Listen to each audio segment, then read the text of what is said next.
بسم الله الرحمن الرحيم وقال لهم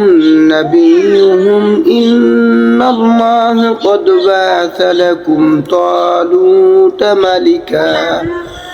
قالوا أنى يكون له الملك علينا ونحن أحق بالملك منه ولم يؤت سعة من المال قال إن الله اصطفاه عليكم وزاده بسطة في العلم والجسم والله يؤتي ملكه من يشاء والله واسع عليم